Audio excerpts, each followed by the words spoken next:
Ever wonder how a single battle could define the course of Western civilization?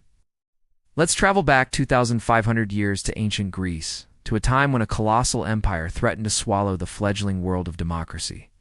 This is the story of the Battle of Marathon, a clash that wasn't just about territory but about an idea, the idea of freedom. Our story begins with the mighty Persian Empire, the largest the world had ever seen. Led by King Darius the Great, its dominion stretched from India to the shores of the Aegean Sea. Darius was a ruler of immense power and ambition. A few years earlier, several Greek city-states in Ionia, on the coast of modern-day Turkey, had rebelled against Persian rule. They were crushed, but Darius didn't forget who had aided them. Two small, troublesome city-states across the sea named Athens and Eretria. For him, this was an act of defiance that could not go unpunished. His honor and the stability of his vast empire demanded it. In 490 BC, Darius launched his punitive expedition. A massive fleet, carrying tens of thousands of soldiers, sailed across the Aegean. Their first stop was Eretria, which was besieged, captured, and burned to the ground. Its people were enslaved. The message was crystal clear: resist, and you will be erased. With Eretria destroyed, the Persian fleet set its sights on its main target, Athens. The Persian forces landed at a bay called Marathon, about 26 miles northeast of Athens. This location was chosen carefully. It was a long, flat plain, perfect for the Persians' greatest military asset, their cavalry.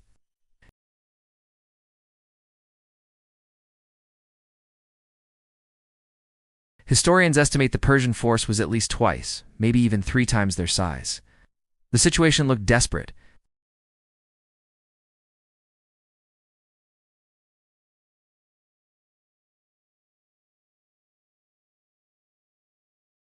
It was a terrifying choice. A siege would mean starvation and eventual defeat.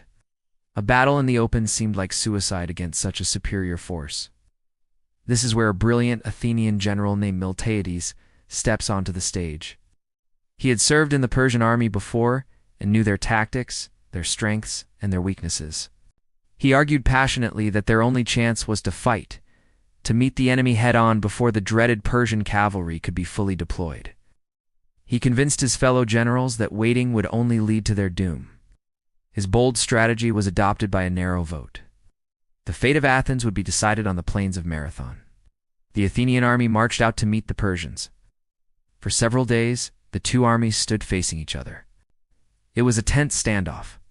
The Athenians were hesitant to charge across the open plain where they would be vulnerable to Persian archers and cavalry.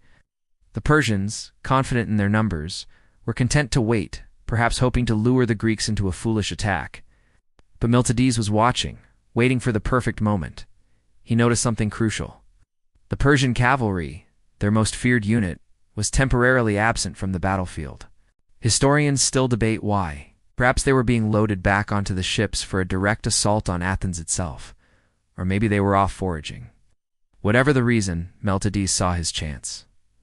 This was the moment. The window of opportunity was small, and he had to seize it. He gave the order to attack. But this wasn't just a simple charge. Miltiades devised a masterful plan to counter the Persian numbers. He intentionally weakened the center of his battle line and reinforced the flanks, the sides of his army. The Athenian hoplites, clad in heavy bronze armor and carrying large shields, began to run towards the Persian line. This was unheard of. Hoplites usually advanced at a walking pace. By running the last stretch, they minimized the time they were exposed to the deadly volleys of Persian arrows. The two armies crashed into each other with tremendous force. As Miltiades had planned, the weak Athenian center began to buckle under the pressure of the elite Persian infantry. It looked like the Greek line was about to break, but this was all part of the trap. While the Persians pushed forward in the center, the strengthened Greek flanks swung inwards, enveloping the Persian forces in a brilliant pincer movement. The hunters had become the hunted. Suddenly, the Persians found themselves attacked from 3 sides. Panic set in. Their numerical advantage meant nothing in the chaos of the crush. The disciplined Greek hoplites, with their long spears and interlocking shields, were a terrifying, unstoppable wall of bronze and death. The Persian lines shattered completely. Soldiers broke ranks and fled in terror back towards their ships, with the victorious Athenians in hot pursuit. The fighting continued on the beaches as the desperate Persians tried to escape. The Greeks fought with incredible ferocity, capturing 7 ships before the rest of the fleet managed to pull away. The battle was over. Against all odds, the small Athenian army had won a stunning, decisive victory. According to the historian Herodotus, the Athenians lost only 192 men in the battle. And this is where the legend of the Marathon Run is born. The story goes that a messenger, a soldier named Phidippides, was dispatched to run the 26 miles from the battlefield back to Athens to announce the victory. He ran the entire distance without stopping.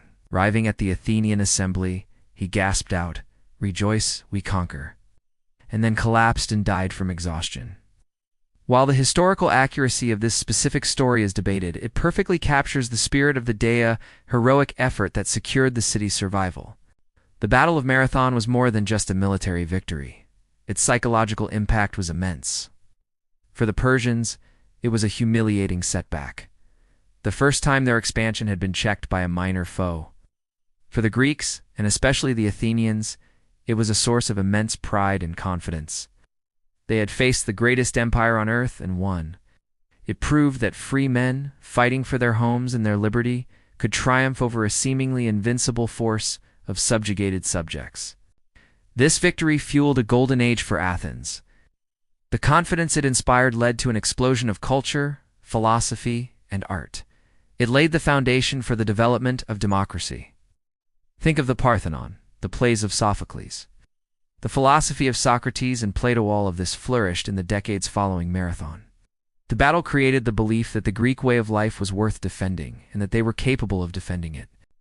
10 years later, when the Persians returned under King Xerxes with an even larger army, the memory of Marathon was a rallying cry.